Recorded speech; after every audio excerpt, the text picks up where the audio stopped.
नमस्ते दोस्तों, आपका हमारे YouTube चैनल विचार मंच में हार्दिक स्वागत है। आज हम अपन दोस्तों इस वीडियो में करंट अफेयर्स जो राजस्थान पत्रिका में आए हुए हैं आज के, उन पर जो राज्य स्तर के, राष्ट्रीय स्तर के और अंतर्राष्ट्रीय स्तर के हैं, उन सब के बारे में चर्चा करेंगे। यह वीडियो आगामी एग्जाम को लेकर बहुत महत्वपूर्ण होने वाला है। तो चलो शुरू करते हैं। दोस्तों, आज का पहला प्रश्न है, अमेरिकी राष्ट्रपति ट्रंप की बेटी टिफनी ट्रंप अपने पति माइकल बोलोस और भारत में अमेरिकी राजदूत सर्गियो गोर के साथ सोनार किला जैसलमेर देखने पहुंची। इसके बाद में दोस्तों दूसरा प्रश्न है जो है रामसर साइट को लेके। तो राजस्थान में 46,000 से अधिक वेटलैंड इकाइयां अधिकृत हैं। इनमें से केवल 76 वेटलैंड ही अधिसूचित हैं। बड़े वेटलैंड, जो राजस्थान में बड़े वेटलैंड की संख्या है वह है 12,625 और छोटे वेटलैंड हैं वह हैं 34,123। इन दोनों को जोड़कर दोस्तों राजस्थान में कुल वेटलैंड्स की इकाइयां हैं 46,748। इनका जो कुल क्षेत्रफल है वह है 7.82 लाख हेक्टेयर। इसके बाद में दोस्तों भौगोलिक क्षेत्र में हिस्सा है इनका 2.29%। इसके बारे में बात करते हैं, राजस्थान के प्रमुख वेटलैंड कौन कौन से हैं। तो पहला है केवलादेव भरतपुर। इसे 1981 में भारत के प्रथम रामसर साइट्स में से एक का दर्जा मिला था। इसका कुल क्षेत्रफल 29 वर्ग किलोमीटर है। यह प्रवासी पक्षियों के लिए प्रसिद्ध है। इसके बाद में दोस्तों मेनार वेटलैंड क्षेत्र जो उदयपुर में स्थित है, आना सागर अजमेर में, यह 13 नालों के गंदे पानी को लेकर चर्चित है अभी। फिर है खींचन फलोदी, यह डेमोइसल क्रेन यानी कुरंजा पक्षियों के लिए विश्व प्रसिद्ध है। इसके बारे में दोस्तों बात करते हैं, अगला प्रश्न, विजय सागर, रातड़ी नाड़ी, नीबड़ली नाड़ी, डूंगर नाड़ा, धौल की नाड़ी, तीजनी तालाब इसके प्रमुख क्षेत्र है। जो खींचन फलोदी का जो वेटलैंड है उसके जो प्रमुख जल क्षेत्र हैं। फिर इसके अलावा सिलीसेड अलवर में। अब है वेटलैंड की उपयोगिता क्या है। ये वेटलैंड भूजल रिचार्ज, बाढ़ नियंत्रण, प्रवासी पक्षियों का आवास, स्थानीय जल सुरक्षा और जैव विविधता संरक्षण के लिए अत्यंत आवश्यक है।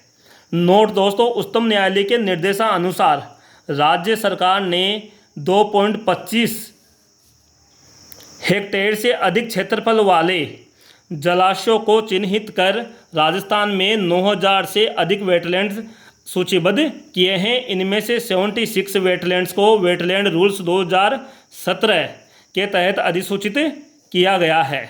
क्या है रामसर साइट। तो देखो 2 फरवरी 1971 को ईरान के रामसर शहर में हुई संधि के तहत जिन वेटलैंड्स को अंतर्राष्ट्रीय महत्व का दर्जा मिलता है उन्हें रामसर साइट कहा जाता है। भारत में विद्यार्थियों इस समय कुल 99 रामसर साइट्स है। फिर इसके बाद में बात करेंगे दोस्तों, अगला प्रश्न, विश्व दुग्ध दिवस आज 1 जून है और 1 जून को विश्व दुग्ध दिवस मनाया जा रहा है।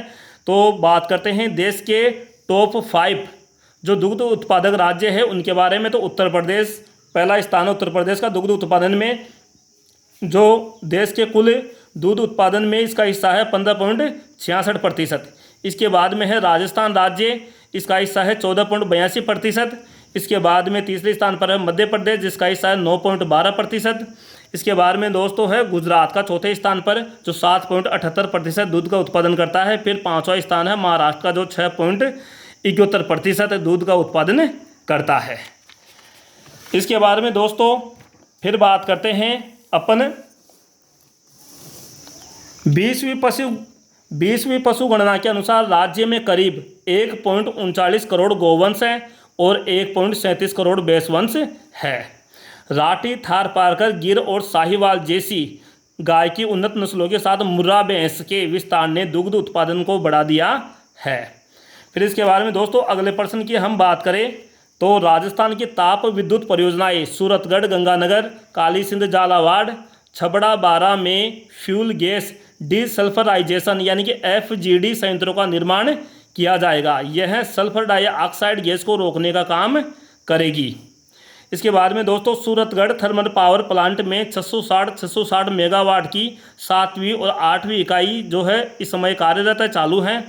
फिर इसके बारे में दोस्तों वैज्ञानिकों ने राजस्थान के रेगिस्तानी क्षेत्र जैसे बीकानेर, चूरू और सीकर में सिस्तान सेंट बोआ नामक ईरानी प्रजाति के सांप की खोज की है। इस सांप की मौजूदगी ने बीकानेर के जोड़बीड कंजर्वेशन रिजर्व को गिद्धों के साथ रेप्टाइल के लिए प्राकृतिक अनुकूलता का भी प्रमाण पत्र दिया है। इसके बारे में बात करते हैं दोस्तों, जो है रेड सेंट बोआ वन्य जीव संरक्षण अधिनियम 1972 की अनुसूची 1 में शामिल है, जबकि सिस्तान सेंट बोआ अनुसूची 2 में शामिल है। इसके बाद में दोस्तों अगले प्रश्न की बात करें तो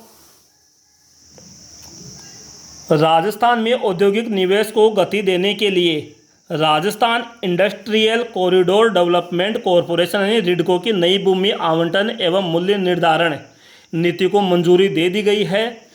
इस नीति के लागू होने से दिल्ली मुंबई इंडस्ट्रियल कॉरिडोर यानी DMIC के तहत विकसित हो रहे जोधपुर पाली मारवाड़ इंडस्ट्रियल एरिया में औद्योगिक भूखंडों का जल्द आवंटन है जो शुरू होगा। इसके बारे में दोस्तों अगला प्रश्न है करंट जीके का, वो है अहिल्याबाई होलकर की 301वीं जयंती पर राज्य स्तरीय समारोह का आयोजन कहाँ पे हो रहा है, जो है जयपुर में। फिर है भारत के 27वें नौसेना प्रमुख, तो भारत के 27वें नौसेना प्रमुख एडमिरल कृष्णा स्वामी नाथन जो बन गए हैं, इन्होंने दिनेश कुमार त्रिपाठी का स्थान लिया है। इसी के साथ दोस्तों जो देश के तीसरे CDS थे उनका नाम है जनरल NS राजा सुब्रमण्य ने भी अपना जो पदभार है, कार्यभार है, संभाल लिया है। आपको याद होगा कि देश के जो प्रथम CDS थे वह थे विपिन रावत और देश के जो द्वितीय CDS थे वह थे अनिल चौहान। तो दोस्तों यह आज 1 जून के जो करंट अफेयर्स के प्रश्न हैं मैंने आपके सामने रखे हैं। यदि आपको अपना वीडियो पसंद आए तो इसको ज़्यादा से ज़्यादा शेयर करें, लाइक करें। यह वीडियो आगामी चाहे से वो RPSC की हो या UPSC की या अन्य स्टेट PCS को लेकर जो भी एग्ज़ाम होगी उनके लिए बहुत ही लाभदायक होगा। धन्यवाद।